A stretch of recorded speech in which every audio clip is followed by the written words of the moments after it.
Hello everyone, welcome back to another excellent edition of the Classic Video Game Channel. And yes, what you're seeing right now is real. The man behind the Classic Video Game Channel is being revealed, or should I say, the big schnoz behind the Classic Video Game Channel is being revealed.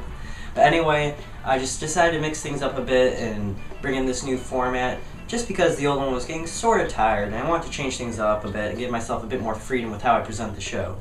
Don't worry, I'll still be doing tons of game reviews and whatnot, and really nothing else is going to change, except instead of having the console on the floor with the game, I'm going to be sitting here at the table and presenting it like this to start off the video. I'll still be doing the commentary over the gameplay footage and all that great stuff, but don't be surprised if you see a couple live action shots of me interspersed between the things, because like I said, I just want to give myself a little bit more freedom with how I do things with the channel. Well, to kick off this new format, I got a new segment that I hope to do every now and again on the CVG channel, and that is a top 5. Now with these top 5s, I really want you guys to get involved with them. So post your rants, your raves, your arguments, and your opinions, and how your opinions differ with mine in the comments below. I really want to hear all the things you guys have to say. Even post your top 5s.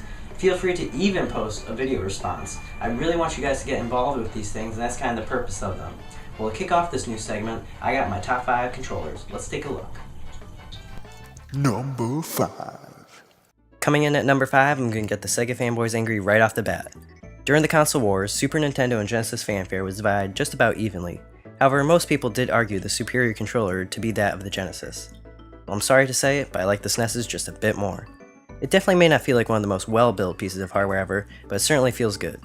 The 4-button layout with the 2 concave buttons made platformers like Donkey Kong Country a joy to play. The D-pad certainly wasn't outstanding, but fits the bill just fine. The major reason for its inclusion on this list, though, is in how revolutionary it was in being the first controller to feature left and right shoulder buttons. Now that is pretty sweet. Number 4. Well, to redeem myself with all you Sega fans out there, I might as well toss this one in. Believe it or not, I'm actually a fan of the Dreamcast controller. Something about that button layout just feels right with me. At first glance, it may look just as awkward as the N64 controller, but it's actually quite ergonomical, at least to my hands. One of the best things about this controller, though, are the shoulder buttons. They feel extremely responsive and very comfortable, perfect for the armada of racers in the Dreamcast library. Plus, who can forget about those awesome menus that were in the controllers? Totally awesome. Number 3. At number 3 is a controller I have spent literally thousands of hours with.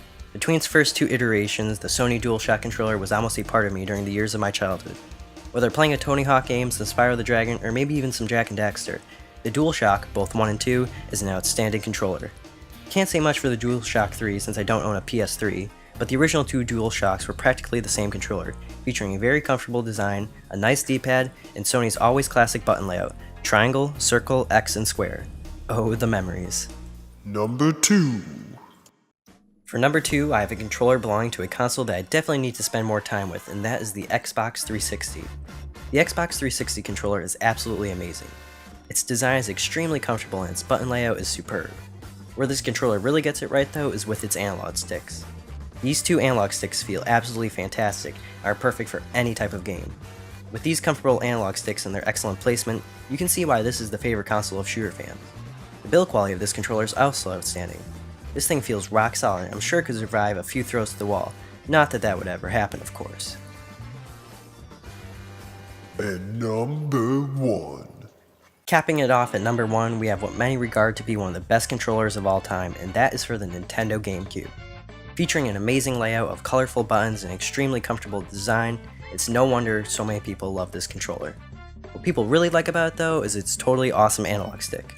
This plays like an absolute joy and it feels just as good. The controller offers an unsurpassed amount of comfort and ergonomic satisfaction. This is another one of those controllers that I've spent countless hours with, specifically playing Mario Kart Double Dash, a true gem on the GameCube, and a perfect game to be played with this fantastic controller.